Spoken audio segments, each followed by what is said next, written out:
The ballroom shimmered with crystal chandeliers and the soft glow of golden lights, casting an elegant warmth across marble floors polished to perfection.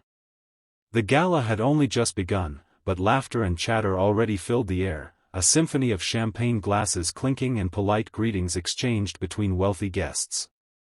Amid the whirl of gowns and tuxedos, she sat quietly near the edge of the hall. The CEO's daughter, draped in a pale blue dress that matched the color of her calm, watchful eyes, remained unseen. She had been paralyzed since an accident years ago, and though her father had spared no expense on her appearance and comfort, the wheelchair was enough for others to avert their gaze. People glanced at her as they passed, polite smiles that never lingered, then quickly turned away as though they feared their kindness might turn into obligation. Her father was busy with investors, his booming laugh carrying across the room, every inch the powerful man who built an empire.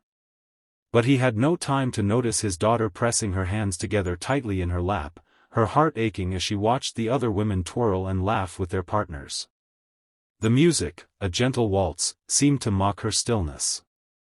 The loneliness was sharp, a cold thread weaving through the warmth of the evening. She longed not for pity, but for someone to see her, not her chair, not her limitations, but her. Yet as the minutes passed, she remained invisible, just another quiet corner in a room full of brilliance. It was then, while she lowered her gaze to hide the tears threatening to form, that a different figure noticed her. He was not dressed like the others. His suit was clean but simple, clearly tailored on a budget rather than for prestige. He was a single father, invited to the gala through an old friend's connection, and he carried himself with a quiet humility that contrasted sharply with the arrogance in the room.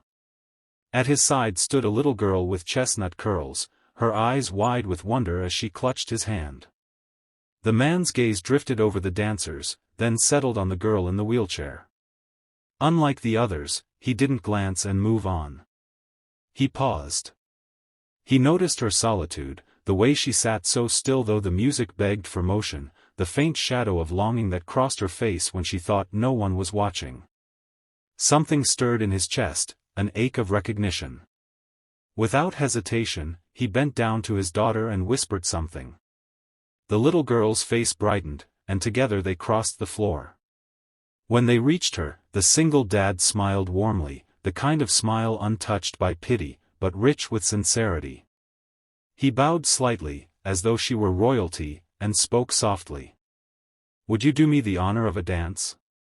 The words hung in the air, surprising her so deeply that for a moment she thought she had imagined them. Her lips parted, but no sound came. Then his daughter stepped forward, her small hand reaching out. "Please come dance with us," the child urged, her voice sweet and untainted by the adult world's caution. For the first time that night, the young woman felt the heaviness in her chest lift ever so slightly. No one had asked before. No one had dared to look beyond the chair. Slowly, almost shyly, she nodded. The orchestra swelled, and the man positioned himself behind her wheelchair with gentle care, his hands resting lightly on the handles as though he held something precious. He did not push her abruptly or try to lead her like one would a fragile object. Instead, he guided her with rhythm, synchronizing the chair's movements to the beat of the music. Together, they glided across the marble floor, her dress flowing like a wave as she finally became part of the dance she had always dreamed of. The little girl skipped beside them, clapping her hands to the tune, her laughter ringing like bells. One by one, conversations around the hall faltered. Guests who had ignored her now turned, their eyes widening as they watched the scene unfold.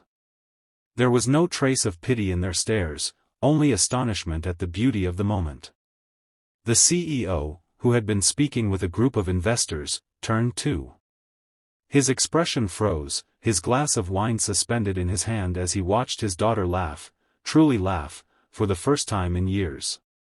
Her eyes sparkled with joy, her cheeks flushed with life, and her smile radiated across the hall.